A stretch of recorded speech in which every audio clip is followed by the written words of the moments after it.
आप सभी को नमस्कार। YouTube channel UP success point में आप सभी का स्वागत है।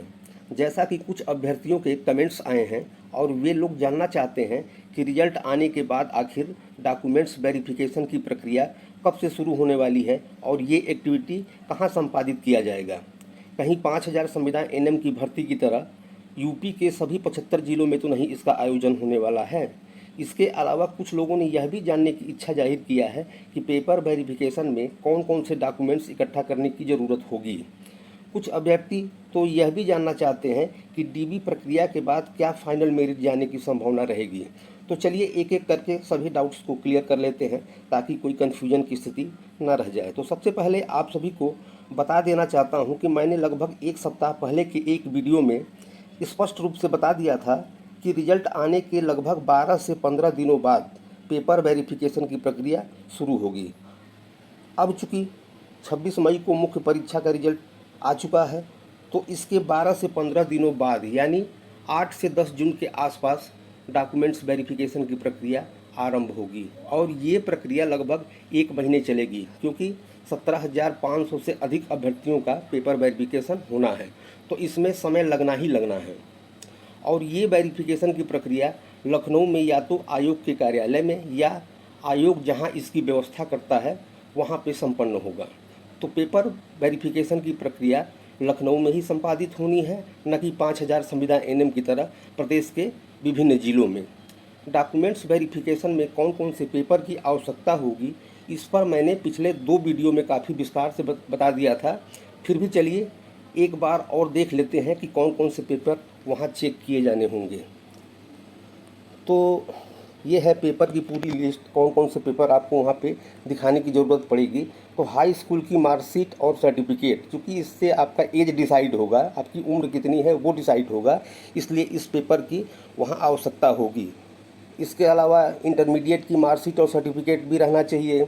एएनएम की मार्कशीट और सर्टिफिकेट, क्योंकि आपकी एलिजिबिलिटी यानी आपकी योग्यता ये इससे निर्धारित होती है, इसलिए इस पेपर की ज़रूरत वहाँ होगी। इसके अलावा स्टेट मेडिकल फैकल्टी में जो रजिस्ट्रेशन हुआ है उसका सर्टिफिकेट भी होना चाहिए। तो ये आपके एकेडमिक रिकॉर्ड से संबंधित दस्तावेज हैं। उसके अलावा अन्य जो महत्वपूर्ण सर्टिफिकेट्स होंगे उसमें caste certificate, domicile certificate, EWS, freedom fighter, physical handicapped sportsman person आदि से संबंधित डॉक्यूमेंट्स होंगे। और ये डॉक्यूमेंट्स जब फॉर्म भरा जा रहा था उसकी लास्ट तिथि तक की डेट में होना चाहिए, तो उम्मीद है कि सभी के पास ये डॉक्यूमेंट वर्तमान में मौजूद होंगे। उसके अलावा एक्सपीरियंस सर्टिफिकेट केवल और केवल कॉन्ट्रेक्चुअल एनएम के लिए है, न कि किसी प्राइवेट संस्थान में ट्रेनिंग लिए हुए लोगों के लिए। तो ये सर्टिफिकेट सीएमओ ऑफिस से बनेगा। सीएमओ ऑफिस से बनेगा, इसके लिए आपको करना यह होगा कि आप जहां ड्यूटी करती हैं, जिस सीएचसी पीएचसी पे आप ड्यूटी करती हैं, वहां के एमओआईसी से फॉरवर्ड करा करके तब आप सीएमओ ऑफिस में जमा करेंगी, तब वहां पे जाके आपका ये एक्सपीरियंस सर्टिफिकेट बनाया जाएगा। इसके अलावा Aadhaar card, PAN card, voter ID, DL में से कोई एक आपका पहचान पत्र होना चाहिए। इसको भी आपको मूल रूप में और फोटोकॉपी दोनों ही रूपों में रखना है। उसके अलावा जो मुख्य परीक्षा के लिए आपने फॉर्म अप्लाई किया था उस फॉर्म की एक कॉपी होनी चाहिए, पैट की मार्कशीट होनी चाहिए, 4 फोटोग्राफ भी आप संरक्षित रख लीजिएगा। इसके अलावा जितने डॉक्यूमेंट्स ऊपर दिखाए गए हैं उसकी 2 से 3 सेट फोटोकॉपी आप लोग ज़रूर करा लीजिएगा, 2 से 3 सेट सभी मार्कशीट की और सभी सर्टिफिकेट की, और उसमें सेल्फ अटेस्ट आप कीजिएगा, उसको करके 2 से 3 सेट में इसको सुरक्षित रख लीजिएगा।